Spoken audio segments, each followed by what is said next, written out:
All right, it looks like we're live. Dr. Hovind, thank you for taking the time to come on and talk with me. I really appreciate it. To get started, to jump right in, I'm an atheist, by which I mean I don't believe there are any reasons to believe in a God. And normally I start these conversations by asking, what reasons do you believe there are for belief in a God?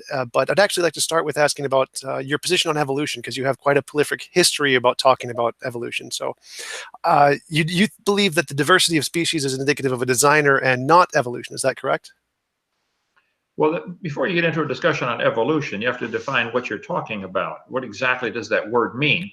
If you mean there are variations within the same, what everybody would recognize as the same kind of animal, like 30 varieties of chickens or 300 varieties of dogs, certainly that happens. Yes, there's variations, but they're certainly limited.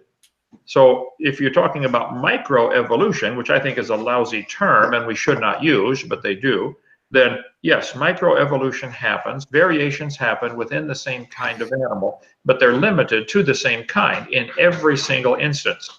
Every farmer in the world will tell you, if you plant corn, you're going to get corn. You might get, tall corn, short corn, sweet corn, sour corn, but you're going to get corn. If you crossbreed your cows, you're going to get a cow. Anything other than that, anything beyond what we would consider a variation, is a religious belief. People have to believe that it goes farther than that, or they believe back, millions of years ago it was different. Evolution is purely religious. There's nothing scientific about it, if you mean anything above the variations kind. So I think as long as you define the words carefully, I would say yes, there are no reasons to believe in evolution. There are plenty of reasons to believe the variations that happen are limited, and genetically and physically, there are obvious limits to these variations. I think anybody with one eye and half a brain would admit that. So I continually call evolution a religion, because that's what it is. You have to believe in it, and you can have any religion you want. But I resent it being paid for by all the taxpayers in the public schools. That is absolutely insane that we're all paying for one religion to be taught. Should be stopped. All right, let me tell you what I believe about evolution. And then I'll just like to hear your thoughts on my position. Okay. So I only believe in microevolution. That's the only kind of evolution I believe in, and it's just a change in the order of the A, T, C, and G base pairs in the DNA. That's all it does. It causes random changes in those from parents to children, and we can, as far as I know, we can observe that in the lab pretty clearly. And these changes cause physiological changes to your body. It changes the shape and different effects of your body to create new functions that didn't happen before. And those can also be seen in the laboratory. We see these in rats and mice and flies and bacteria and E. coli and all these kinds of things. So there's new functions that come from the different orders of this A, T, C, and G, physiological changes in the body. And the beneficial changes cause the things to last longer, and the detrimental changes cause the things to die faster. And the ones that last longer survive and win out, and the ones that die off don't continue to reproduce. And so we get a continuous change across the entire spectrum of the species or the kind. And so they all end up getting the same positive mutation overall. And all of the species in the world, all life as far as I know it, is all just a different combination of A, T, C, and G. Just everything from plants to bacteria to animals is all just a different combination of the same base pairs and nucleobases of A, T, C, and G. So we can, if we grant that there is, through microevolution, changes in the orders of the A, T, C, and G, and the positive ones survive longer and the negative ones die out, then that could potentially explain all life just starting from a single cell with just the A, T, C, G nucleobases, and that could diversify and explain all the diversity of life as far as I can tell. Would you have any problems with that description of evolution? I would have a great problem with it. That's not observable. I agree that ATCG variations happen. That's the genetic code. Our computers are all based on binary code, just 2 bits, plus and minus, or 0 and 1. The DNA code is 4-bit, which is 1 trillion times more complicated. It'd be similar to our alphabet in English, which has 26 letters. Now that's quite a code. You can write a whole bunch of different words with those 26 letters, and you can rearrange them, those 26 letters, and make millions of words, and you could, probably an infinite number of sentences could be made from those 26 letters. However, the changes that we see happening in the ATCG sequence, you said the beneficial ones are going to last longer and the bad ones are going to die out. But what I think you're dreaming, SpongeBob style, that this is going to create something new. You said there'll be new functions that didn't happen before. I'd like to see an example of that. I don't think there are any new functions that are anything major, just extremely minor stuff, and it's extremely limited. Plus, you'd have to have two of these have this same thing happen to them at the same place at the same time of the opposite sex. So now the odds of this happening is like flipping coins and getting heads, 2 million times in a row. It's not going to happen. So you have a religious belief and probably don't realize it. You believe that could happen, but that's not science. So to give you an example, one example would be the butterflies in the islands of Samoa, who one butterfly had a single genetic mutation that caused it to become immune to a certain kind of bacteria, which was a threat to the species. And that butterfly mated with other butterflies that didn't have it. And this species became, because there's recessive and I forget what the other term is, traits. And it became a dominant trait throughout the entire species, and it spread from this one butterfly to the entire species of butterfly in like 5 years. So there's that one just purely microevolution, which we can observe in the lab, the change in the order of the ATCG, which caused a new feature, new proteins and new immunities that didn't exist in any of the other butterflies, in just one butterfly. And from that one butterfly, it spread to all the butterflies in the entire species. Okay. I don't think that's a demonstration of any new information. A mutation that causes resistance to a bacteria could be a loss of information. Example, if they're going through town handcuffing everybody, hauling them off to prison to kill them, and somebody doesn't have any arms, so they can't be handcuffed. Oh, they would survive and maybe pass on their mutation of no arms to everybody else, but that's not adding information.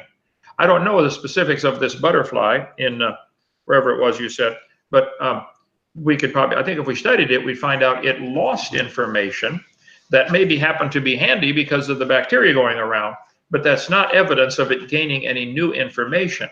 So it could have indeed spread this to all the population of butterflies, and I'm glad it did. Thank you for the butterfly. I'm sure that butterflies are thankful for that, and the bacteria is not thankful for that. But that is not an evidence of new information. It is an evidence of a mutation, maybe. And like I said, that's the first time I've heard of that butterfly example. But if you think that little process you just described is going to turn an amoeba to a whale over billions of years, I think that's a religious belief and is flatly silly. Well, so I'm not sure what you mean by new information, because when I think of new information, I think of a computer code. If you want to add new information to a computer code, there's several ways to do it. One, you can take an old line of text and you can duplicate it. You can remove a part of a text. You can move it. All of these things cause new functions in the code. That's all new information as far as I can tell. Would you disagree? Well, I would agree that happens with computers, but it takes intelligent input. Put a chimpanzee on your computer for a while, let him tap away on the keys, see what kind of new information he would add. So to say that an intelligent person can modify a computer code, which certainly is true, and get new functions out of it, that's certainly true. And then to try to make that an analogy how life could do this by random chance is absolutely not connected. There is no logical connection between those two lines of thought. So new information can happen when you copy lines of text, when you delete lines of text, when you move lines of text. They can all cause new functions. And you may not be able to predict what these functions are, but those new functions would be new information. Maybe it's good information or bad information, we don't know. And we can see that happening in DNA with just the microevolution. It can copy lines of text, it can delete lines of text, it can move lines of text, which will cause new functions. Some of these will be good and some of these will be bad. So do you see the connection there that we can add new information to DNA just like we do in computer code of just moving the things around, moving the AT and CG around? Well, I agree. We can move ATCG around and we can get duplicate lines or we can get deleted lines, but I do not agree that's going to cause a new function. That's where it jumps into religious belief. You're welcome to believe such a thing, but there's no observation of that happening. There's not even a good theory how it can happen. There's a lot of people who hope it does, and they dream that, man, they're looking for information. They're trying to make this happen.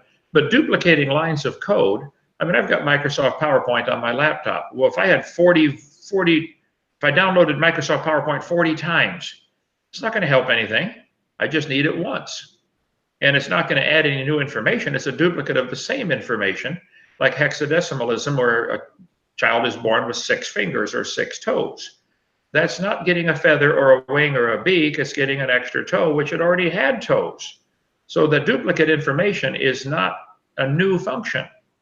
And it's almost always detrimental or harmful or fatal sometimes. And it's almost always going to be blended back into the population. It's going to be swamped by the millions of others that are reproducing. So I don't think this is certainly not a reason to say that this is going to add new information.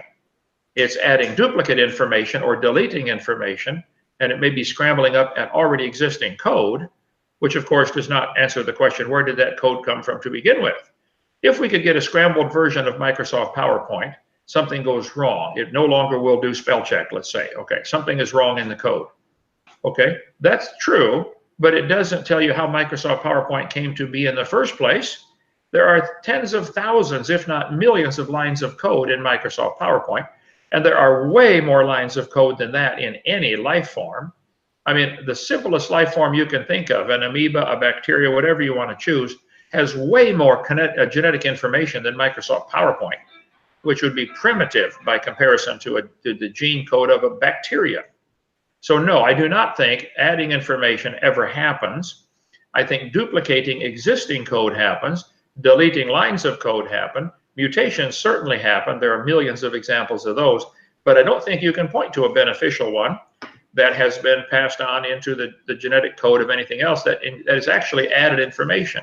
I think you'll find, like, people in Africa that have sickle cell anemia are resistant to malaria. Okay, well, both are bad. Malaria and sickle cell are both bad. So if someone has one bad thing, they cannot get the other bad thing. Okay, well, that may be beneficial for a short time, but it's not going to help the overall population of the people, and it's not adding new information. It's just, that's why I say evolution above any variations within the kind. Evolution is a fairy tale for grown-ups. It's a dream. It's a religion. It's not science. So if we take a computer code and we delete a line of text, that'll cause the computer code to do something new that it didn't do before. It'll do things differently. Would that qualify as new information? I don't think you can find a single example of that. I think if you delete a line of code, you're going to crash the whole program.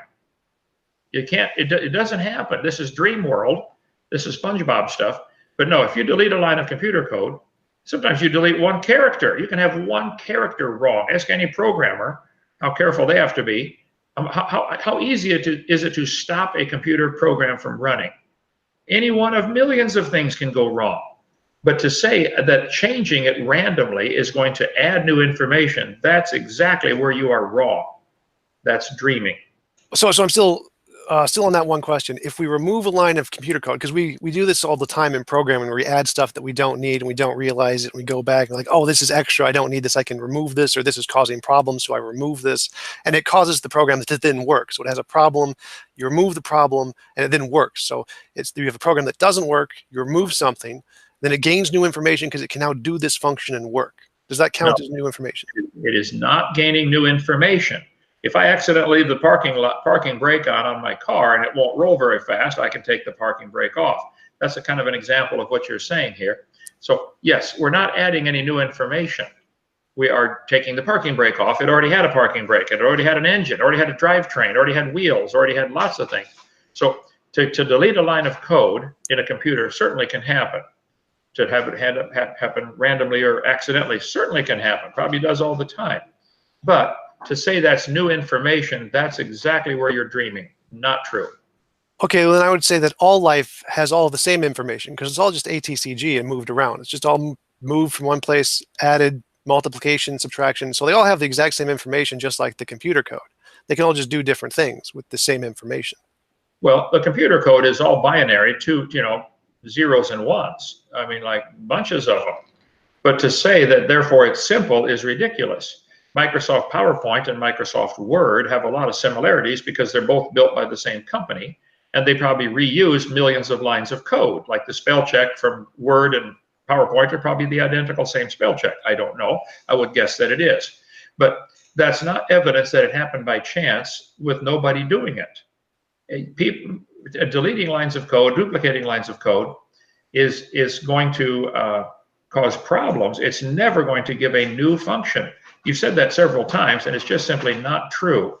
You might believe it very strongly, but I would guarantee you cannot provide an example where deleting a line of code or scrambling a line of code in your computer has added something new. And to say all life forms are ACTG, which is correct, therefore they're all related, that's where it's incorrect. All words of the English alphabet contain, all words in all English books contain the same 26 letters. but it's different minds arranging them in different ways to say different things. It is not true to say, therefore, all books, all words, all sentences are the same in English. No, they're not.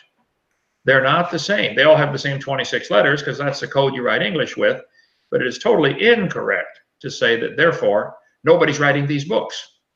No, people are writing the books, and people are writing the newspapers and the magazines, and they're using those letters as their code to transmit their thoughts to other people. So it goes from their pen to the paper to your eyes to your brain, and you get their thoughts into your brain with using this amazing code called the English alphabet.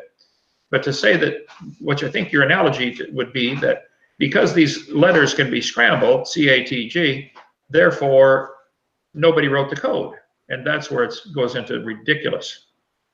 All right, so earlier you said that if we analyze the butterfly example I gave you, you were going to probably find that it was a loss of information where it lost a line of code, and that caused this new effect. So the analogy I was going for here is that just like in a computer code where we can take out a line of information, it'll cause a new function when we have a bad line or something. The same thing we can see happen just by microevolution. We can observe it in these butterflies where they, if we accept what you said and it's just a loss of information, they have this new function and it works now. It works better. Just like in the computer code analogy, we remove the line of text and it works better. You cannot give an example of removing a line of text and making it have a new function. You said that about 6 times now. I apologize for interrupting, but my butterfly example where it's immune to the bacteria, that's a new function. That is not a new function. Normally, butterflies are already immune to bacteria. Butterflies are doing just fine all over the world.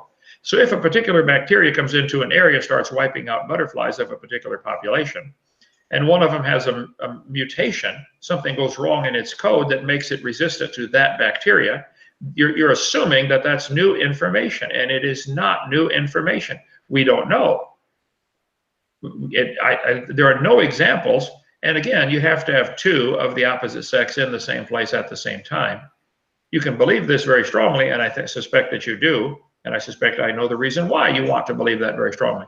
But that's not new information. I wish you'd stop using that, because it's not. You're trying to sneak that in, and it's simply not true. I'm not going to swallow it. There's no. Taking out a line of code does not add new information or a new function to the computer. It doesn't. And it doesn't with the DNA code either. Well, I think that's provably false, because we can write computer code, and if we have a mistake or there's some line that doesn't work, we can take the code out and it'll add a new function. It'll cause it to do something new that it didn't do when that line of text was still there. And we can see what you're taking out a mistake. That's not adding a new function. It's getting a function that it was supposed to have already. It was already supposed to have that function, because it would take thousands of lines of code to do that function. And so you found a mistake. So you took out the mistake. You didn't add a new function. You allowed a function already programmed to function. You didn't add a new function. Like taking the brakes off my car does not add a new function where now the car can roll. It already could roll. Right. So the program couldn't roll. It was broken. And then we removed it, and then it could roll. So it couldn't roll, so it had no rolling function. And we removed the text, and it could roll, so it had a new rolling function. With the function, it can't roll. Without the function, it can. So if you removed a line of code, let's say you have a computer. Let's take PowerPoint as an example, because I'm familiar with that one. And we remove a line of code. Can it therefore launch rockets? No. That would be a new function.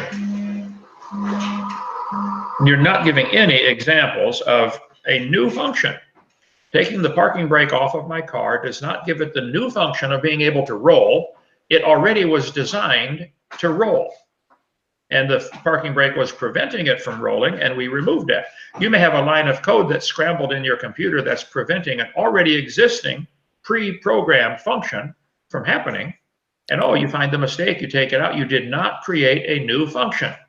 You allowed it to function as it was designed. Simple. Well, I don't think so, because if I tried to design it and it doesn't work at any point before removing this code, then it has no function yet. It's broken code. It has no function. You're trying to design it to function. Let's say take spell check as an example. You would like your computer to automatically spot words that are not in the dictionary, and it doesn't recognize it. So it underlines it and flashes a light, says, hey, this word is misspelled. So you go back and you fix the misspelled word. It already had spell check my car already had the ability to roll. A very complicated system of things have to happen to make it roll. The pistons going up and down, the fuel being injected or being inducted through the intake manifold. It already has a really complex system of fuel injection or turning the engine, the pistons, the rings, the bearings. I could explain that for hours if you would like. But the function of a car rolling down the street is incredibly complicated, child's play compared to a cell in your body. But the parking brake was preventing it from rolling.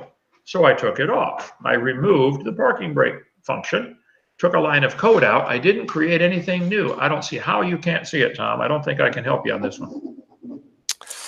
All right, well, let's go back to the point where you said that you need two, like a male and a female, to both have the same mutation for that mutation to go on to the children. Is that correct?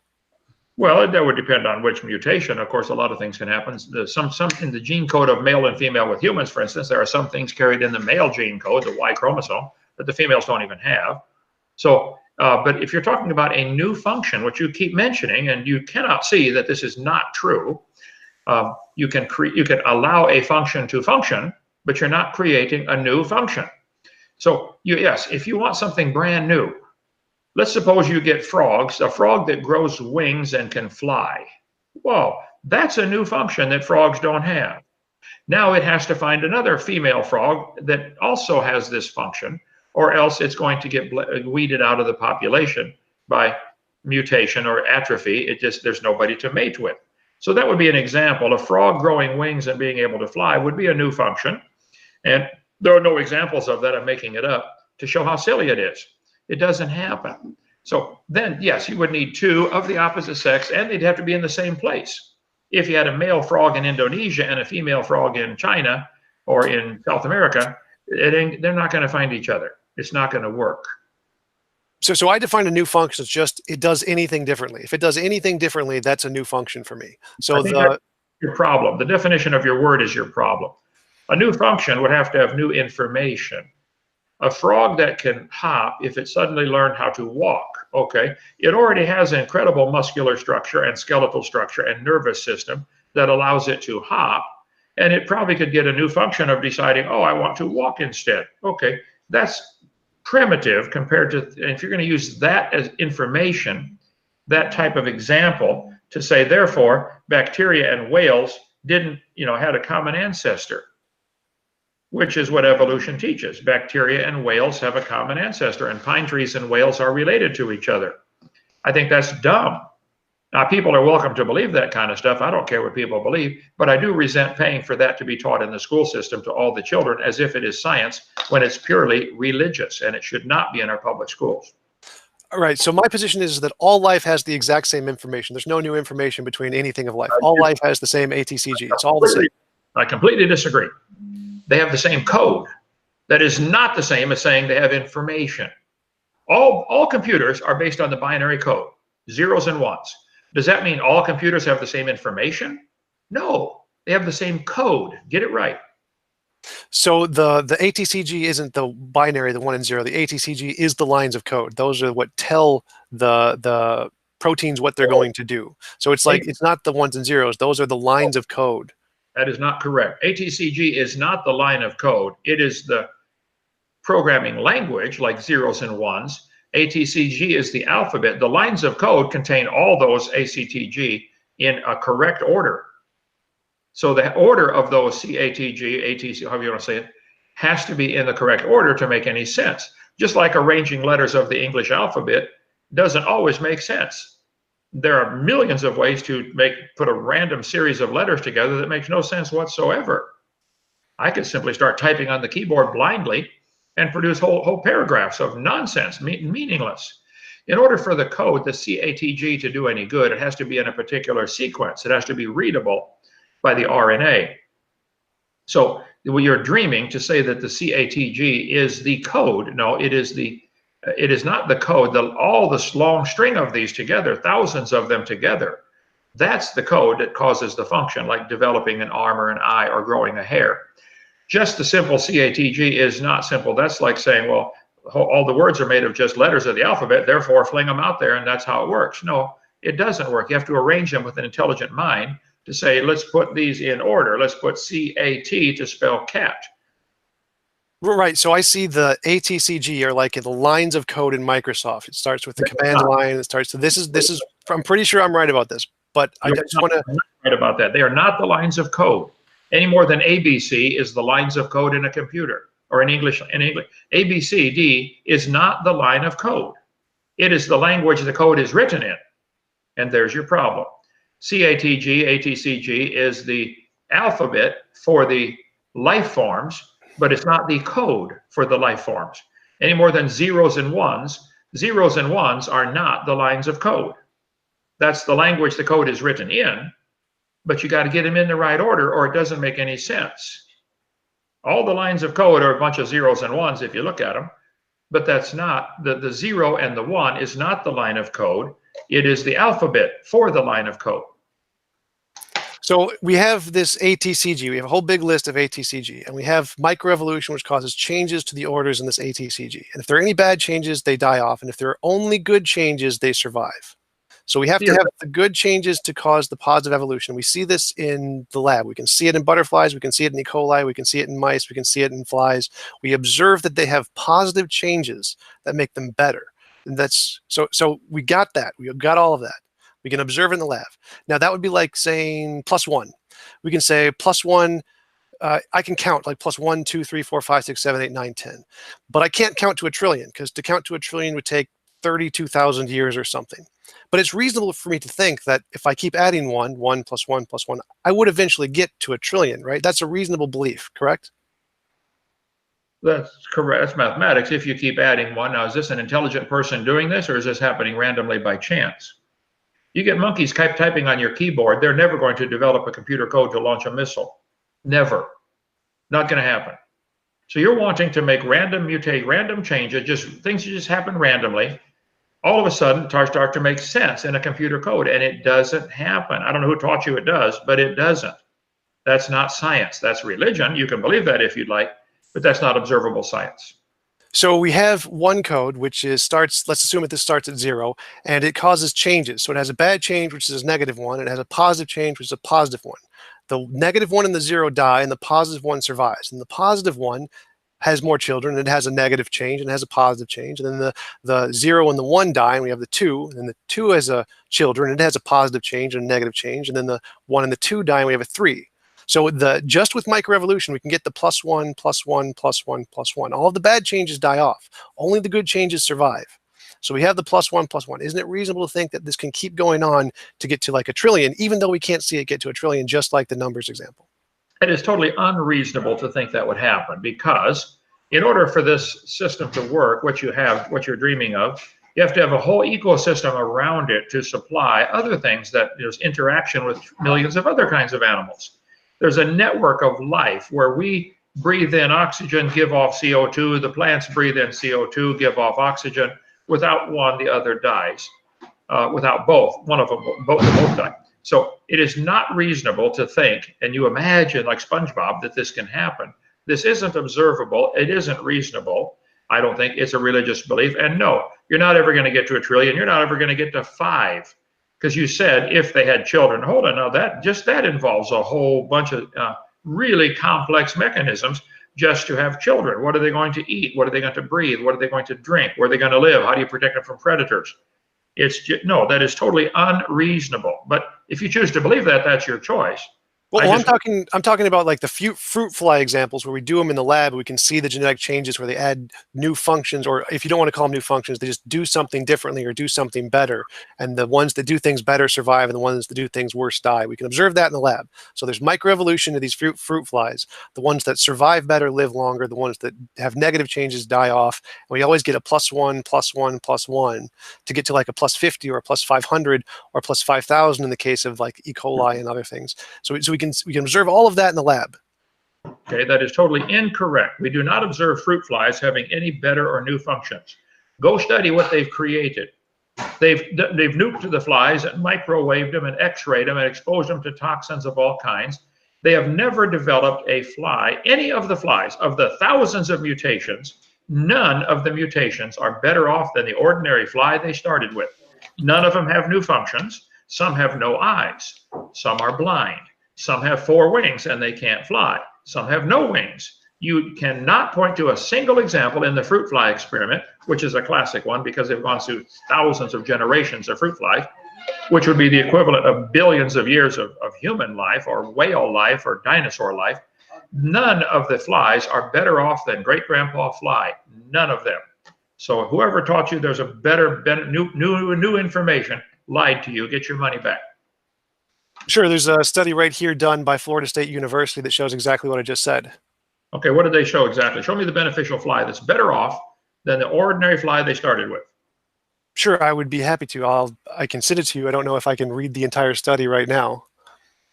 Okay. This is a pretty common feature. If you want to look at it, it's David Hoyle and Gear Bolstead. The mutation predicts 40 million years of flywing evolution through these experiments. So we've observed this. We can observe the better surviving flies just through changes in microevolution, and we can observe it in not just flies, but also mice and rats and all kinds of things, and E. coli and bacteria. And the reason we need to get new vaccines every year is because the bacteria that we had the vaccine to prevent has died off, and one with the new mutation has made it stronger so that it's now immune to the antibacterial. So we see this all the time. I will search. No, we do not see this all the time. And let's take one topic at a time. I will search for the article by David Hoyle, Florida State University. You're saying they developed a better wing. Would you please elaborate on that? What do you mean they got a better wing? You mean they actually caused a fly to have better wings with this mutation with 40 million years condensed into one lifetime?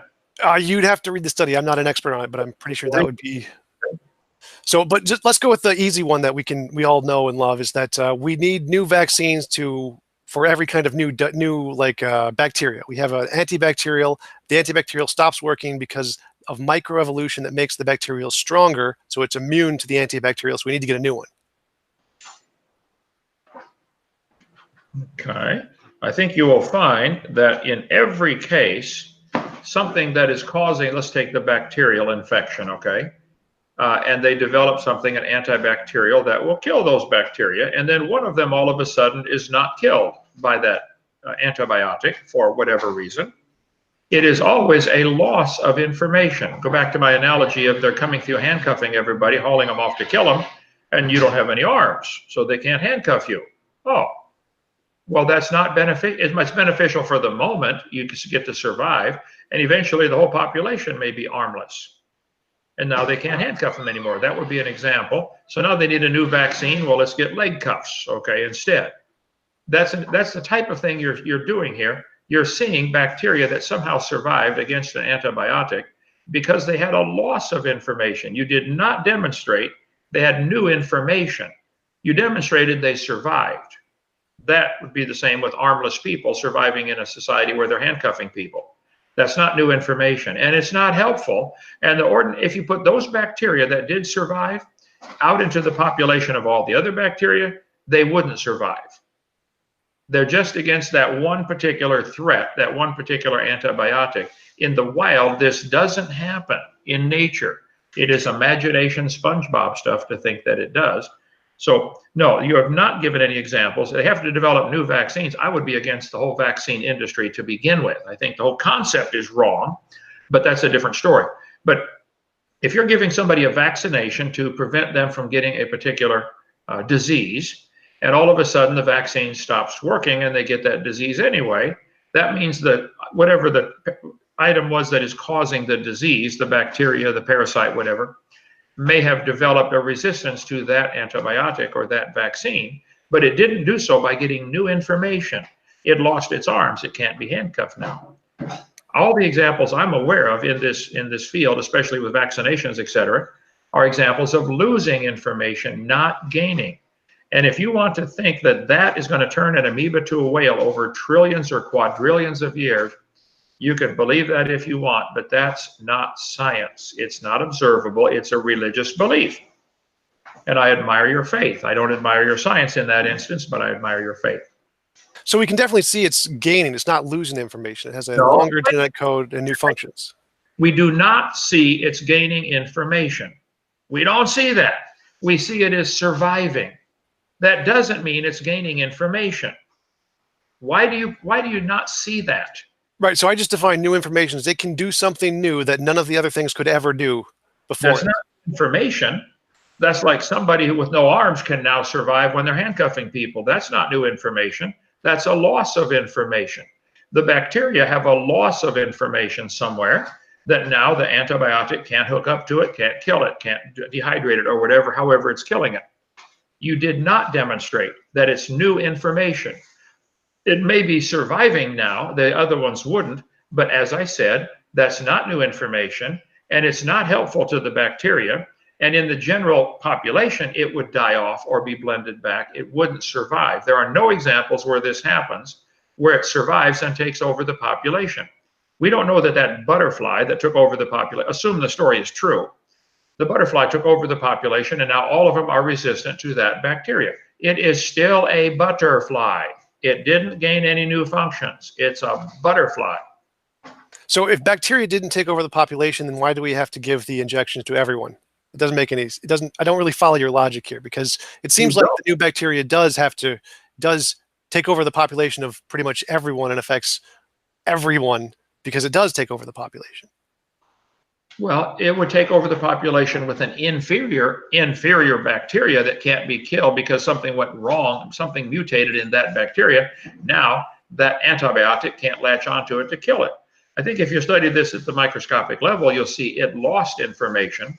Usually in the, if I recall, some of the examples have been where the cell wall no longer has the right portals for the antibacteria to enter it and kill it. I don't have the details on that. It's been years and years since I studied that. But again, it was a loss of information, not a gain. And you're welcome to believe this stuff, but it's guys like you that want to force all the kids in the public schools to learn this stuff like it is science, and you want to force all the people in America to pay you for it while it happens.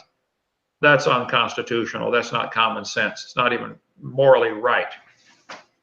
So we have an example of, I have no idea how to pronounce this. It's MRSA. It's a new strain of Streptococcus, something or another. It's adapted to become immune to all of the antiviral and antibacterial stuff because it's gained a new function where it can process those things, which could never have done before. It's not a loss of information. It's a new information that's been gained. You can, the Wikipedia is what I'm using right here. It's pretty easy if you could go to it and look at it. It's fairly obvious. It is definitely gaining information because it has a new function. It's processing. It's taking the antibacterial or the response mechanism and doing something physically different to it. So it's not a loss of information. It's not like losing your hands. It's like gaining more hands. I'll have to see that to believe that. I'd also have to point out that this does not demonstrate that that process can be carried on for long periods of time and therefore turn a bacteria to a whale. That is, it does not explain that at all. It's this is one tiny step, like saying, look, I can jump 6 inches high, therefore we could jump to the moon if we practice enough. No, you cannot jump to the moon no matter how much you practice. Right, this is just a +1. This is just a +1. And if we can add +1 to +1 to +1 to +1, it's pretty reasonable to believe that it'll keep going to +1 trillion if you take a long enough time, right? You said that was reasonable. But you're appealing to the unseen. This is where it becomes a religion, not a science. This is not observable. Nobody ever sees any bacteria produce a non-bacteria. Never. Right. And we've never seen a human being ever count to 1 trillion. It's just not even possible for a human being to do. But we can still say, because we can count from 1 to 100, that we can infer that that same process can get to 1 trillion. There's no question. You could count to 1 trillion if you had enough time and had nothing else to do and had somebody paying for your lunch while you did it. I think that'd be a complete waste of time. Just get a computer to do it. I taught math. Okay, but that's not example that's going to turn a bacteria to a whale. So, and it's not new information. It's a survivability thing. It may be able to survive now where it couldn't before. You may get a bacteria that learns to actually eat and live off of the antibiotic that you give it. Wow, that's like me being on an island learning to live off of, coconut shells.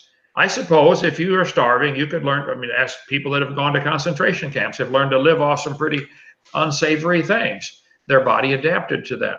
During World War II, the zoos in England, they said, look, no more meat for the lions. Sorry, we got to give it to the soldiers. And so the lions, very reluctantly, learned to live off of cabbage and vegetation. They already had a digestive system. They already had a mouth and a chewing system, a teeth and salivary glands. They didn't get any new information. They just adapted to a new diet. That's all. And they're still a lion. And when all was said and done, after the war was over, they gave them meat. Now they could go back to what they were before. That was an adaptation. And what you're describing is an adaptation, not a new information. I don't think we're going to get anywhere with this, Tom. You've already got it settled in your head what you want to believe. So is there any other topics you'd like to discuss? I disagree. There's no new information in the fly or the bacteria or anything. There's an adaptation to the environment, which is not new information. All right, so I can not use the term new information. I can say that the microevolution causes the DNA to change, and there's the new child can have a better survivability. And then that new child can have microevolution, which causes its genetics change, and that its child can have better survivability. And if we keep adding survivability, then the child that's like 1 trillion down the line will have a whole lot more survivability than the first child. So much so that it could possibly explain all the different species of life, because they all have different levels of survivability. That's a fairy tale. But you're welcome to believe it. That's not what we see. What we see is cows produce cows, and you get varieties that happen. You get cows that give more milk, cows that have more beef, cows that can run faster, but you're never going to get a cow with a jet engine that can travel around the world in 24 minutes. You're not going to happen. There are limits. Yes, there are variations that happen, but there are limits to the variation, and they have to already be in the gene code. I agree completely. So as far as I know, the limits on evolution are, one, it can only create things that are selected for by the environment. It can't break the laws of physics, and it can't break the laws of logic. Those are essentially the limitations. And as far as I can tell, again, all forms of life are just different combinations of ATCG. So if you have one single-celled organism even that can mutate and have a child who has more survivability, and that mutates and have a child to have even more survivability, which we can observe this in fruit flies and butterflies and rats and mice. We see this happening just with microevolution, where some children have more survivability than others. It seems reasonable, since this more survivability is just a different combination of the ATCG, that we can get the entire diversity of life starting from a single cell with just that ATCG and more levels of survivability. Just like counting 1 + 1 + 1 + 1, we can do to 100. We can't do it to 1 trillion, but it's reasonable to believe that we can go with this process to 1 trillion. They seem like to be the exact same thing to me. I don't see the difference. I really believe you that you don't see the difference. Now that I believe, okay? I wish you would. And all life form is not just CATG, okay? Just like all words, all books in the world are not just ABC. No. They're ABC arranged in a particular order to portray thoughts. There's more to a book than just ink on paper. It's not just ink on paper. It's ink in a particular shape, like the letters of the alphabet, arranged in a particular order, like common sense English sentence structure and paragraph structure, etc. So all of life is not just a simple CATG. It's just not. That is the letters of the alphabet that we write the biological code with, and all the proteins are written with that code, and the lines of code do have CATG arranged in a particular order. And it's very easy for that to go bad. If you had a computer that could read books, and as soon as it came across a misspelled word, it shut the computer down, shut it down. Okay? That would be similar to mutations happening in this code. CATG, something goes wrong, computer shuts down. Life stops, it dies. And Tom, I don't think I'm going to get you to see this. I think we're wasting our time here. You said you don't believe in a God. You really think this process you're describing can explain how we got here? Is that going to form the world? Is that going to create life to begin with? Is that going to change an amoeba to a whale over trillions of years? You really believe that? Yeah, I think so. I think we can see the relation between an amoeba and a whale is the exact same as the relation between you and your cousins and your children and your parents. We can see it in the DNA. We can just do a DNA comparison between you and your parents and see that you both have the same genetic modification that only exists in your family and no one else's family. And we can do the same thing between whales and amoeba or any other species and show they are similarly have a DNA pattern that only exists between that branch of the family tree. And all of this happened by chance for no reason. What is the purpose of life, Tom? What's going to happen when you die? I have no idea. You're not worried about it? Not really. I think that we can't. Why should I be afraid of something that can't exist at the same time I do by definition? Okay. If you're happy with that, we'll see you Judgment Day. So you're not worried about what you die because you can't be dead and alive at the same time. Brilliant logic. Brilliant. So you're not worried about driving because as long as you're driving, you're okay. You don't worry about the other cars because you haven't wrecked them yet. Well, I think it's equally as likely that any one alternative of what's going to happen after I die is no more plausible than any other. And so thinking that maybe I could, for example, if I converted to Christianity and thinking I could go to heaven for that, it's just as likely that there's a God who will send you to hell for believing in Christianity. So there's no reason for me to pick one or the other. And it seems like I should just withhold judgment because that's probably the most reasonable approach. All right. I have in my hand an ink pen. Let's see, where's this thing made at? I don't know, don't care. But this had a designer, quite obviously, and it was designed for a purpose to, transmit ink to paper so you could write things. I think it's obvious that all life on Earth had a designer, and it was designed for a purpose. Our job is to find out what is that purpose and who is this designer? Does he want anything out of me or she? Do they expect anything? I think that's very logical to say, hey, just like you can find a screw on the parking lot and say, this didn't happen by chance, somebody designed this screw. I think it's reasonable to say somebody designed the code, somebody designed the order the code is put into, CATG, to make these proteins. Somebody designed the arrangement of all these proteins to make these cells. If you choose to not see a creator, well then, okay. The Bible talks in 2 Peter chapter 3 that in the last days, there would be scoffers who would come who would be willingly ignorant about the creation. That's you, Tom. Put your name by that verse, 2 Peter chapter 3. Put your name there. That's you. You don't want to believe. It wouldn't matter what I showed you. You don't want to believe. That's kind of true because I see a big problem with Christianity in the fact that if there was an all-good, all-powerful God, it would have created the best of all possible worlds. And we clearly don't live in the best of all possible worlds, so there can't be an all-good, all-powerful God. Okay. So all cars should run forever, and they don't. Therefore, nobody makes cars. Well, an all-powerful designer definitely doesn't make them. So somebody who's has limited makes them. Or a powerful creator did make it, and we messed it up. Maybe it's our fault it's not working right, not his. And maybe he's going to fix it back one day like he intended it originally. It wouldn't be right for God to make Adam and Eve as robots.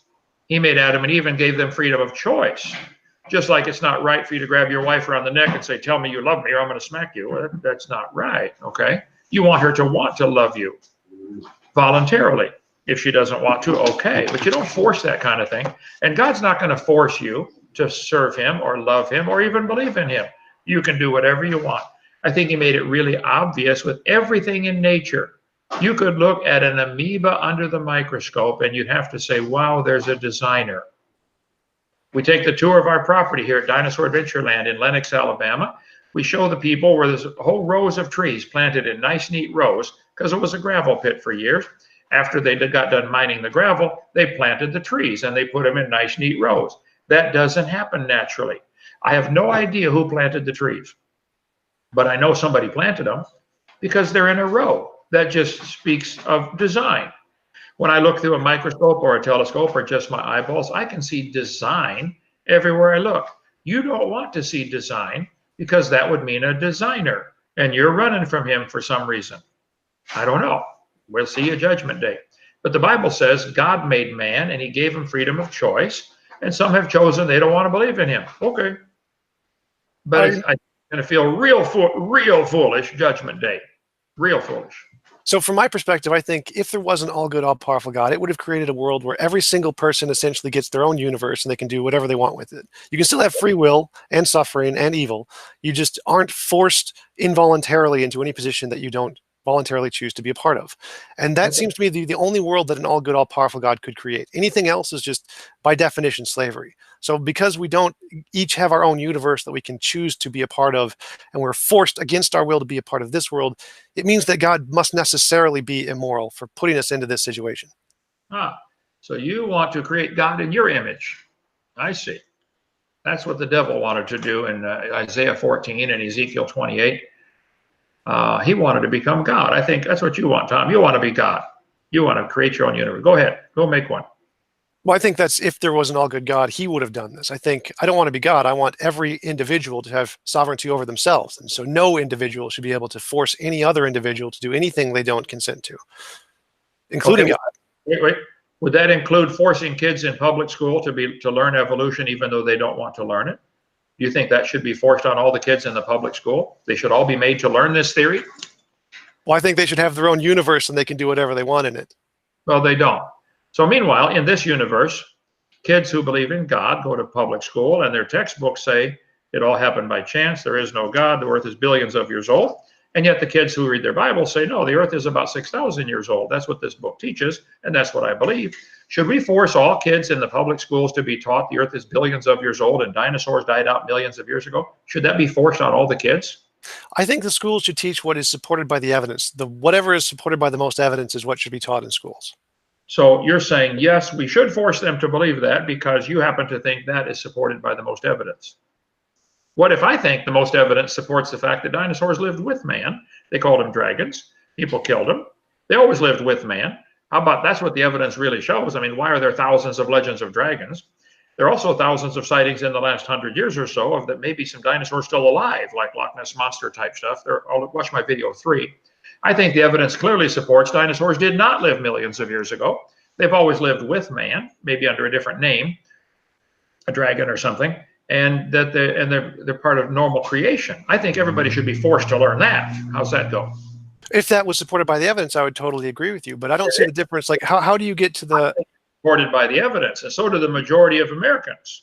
How come a minority, 10% of the population that claim to be atheists, how come the minority of your people are able to force their belief on everybody? Why don't you guys go start your own private school and force your belief on those kids who want to come? See, they have to go to school. This is not something optional. So you are forcing everybody against their will to learn what you want them to learn. I don't care what the evidence shows. Even that is just simply morally wrong. And how can there be morals anyway if there's no God? I got to go. Tom, time's up.